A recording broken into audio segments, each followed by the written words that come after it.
Theory of computation. Computation is nothing but solving a problems.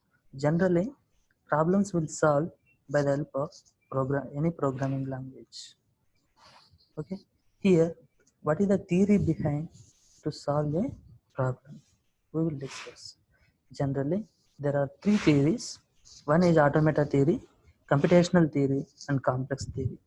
In automata theory, we will discuss about different models like finite automata, push-down automatas, and Turing machines.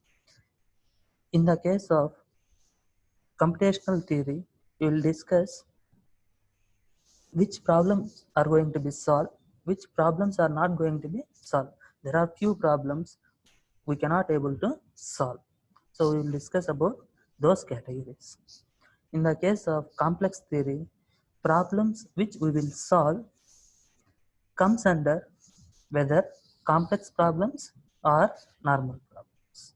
So based on their complexity, we will categorize problems into hard problems and normal problems. Now, here we will focus on automata theory. This automata theory is an abstract model of our digital computers. This is an abstract model of a digital computer.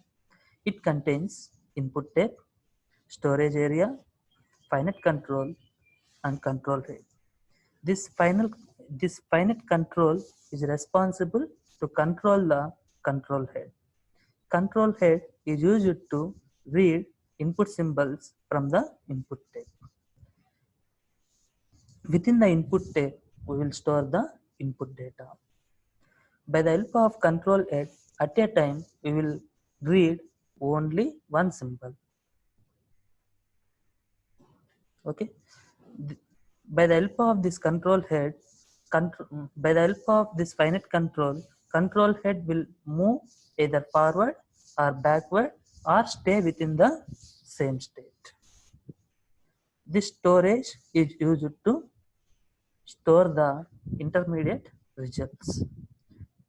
Finally, it will give the output whether it is accepted or rejected. Okay. Now coming to few definitions or few terminologies we will use in this subject. Symbol. A symbol is a smallest building block in this finite automatas. Okay, all the character set like alphabets from small a to small z, capital A to capital Z, 0 to 9, and special symbols, we will call it as a symbol. Alphabet. Alphabet is denoted with sigma. This should be a non-empty set. This should be a non-empty set. It need to take from the symbols.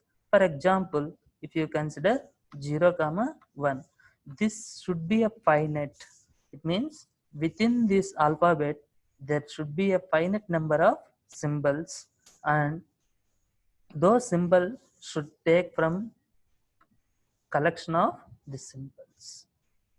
It should not be empty. This is not a alphabet. At least there should be one or more symbols within the alphabet. This is denoted with sigma. String or a word. String is a sequence of symbols. Let's say if alphabet is 0, 1, then possible strings are all the combinations with 0 and 1. 0, 1, 1, 1, 000, 111. So all this we will call it as a string. So string is a sequence of symbols from the specific alphabet. Length of the string, number of symbols within a string. Length of the string is 2. Length of this string is 3. Okay. Empty string. If there is no symbols within a string, we will call it as a empty string. If there is no symbols within a string, that is a empty string. For example, empty string we will denote with epsilon or lambda. Empty string we will denote with epsilon or lambda. Power of a alphabet, sigma power 0. If sigma is, if alphabet is represented with A and B symbols, then sigma power 0. There are two symbols, then 2 power 0, that is 1. Only one string will contain within the sigma power 0, that is empty string epsilon. Sigma power 1. So one length strings over the alphabet A comma B. One length strings are A and B. What about two length strings? 2 power 2. There are 4 strings with length 2. AA, AB, BA, BB. So 3 length strings. There are 8 possibilities. Like this, sigma star infinity length strings. It will, this set we will call it as a universal set or clean closure. This one we will call it as a universal set or clean closure. It contains sigma power 0, 0 length, 1 length, 2 length, and so on, infinity length. Positive closure. It excludes the epsilon term. It means it doesn't include sigma power 0. It includes from 1 length onwards. This is positive closure. This is clean closure. Now, language. A language is a set of strings.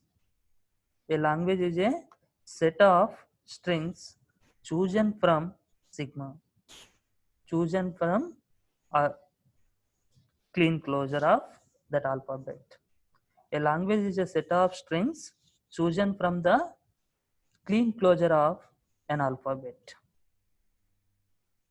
For example, if alphabet is defined over 0, 1, and alphabet is defined over 0, 1, I can define languages like this. Language, all the possible numbers end with zeros. All the possible numbers end with 0. A language L should define like this. All the possible numbers with length 3.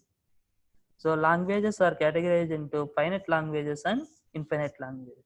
Finite language is nothing but it should contain countable number of strings. Infinite language means that language contain infinity.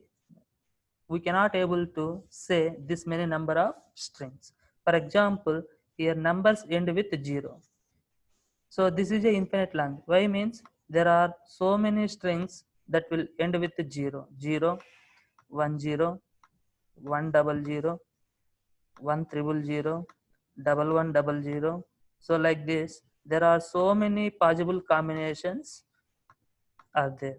That's the reason this string is, this language is a infinite language.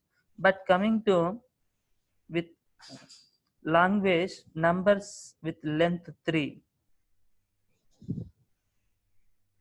there are only 8 possible. Why means there are two symbols, 2 power 3, 8. So only there are 8 strings with length 3. That's the reason this is a finite language.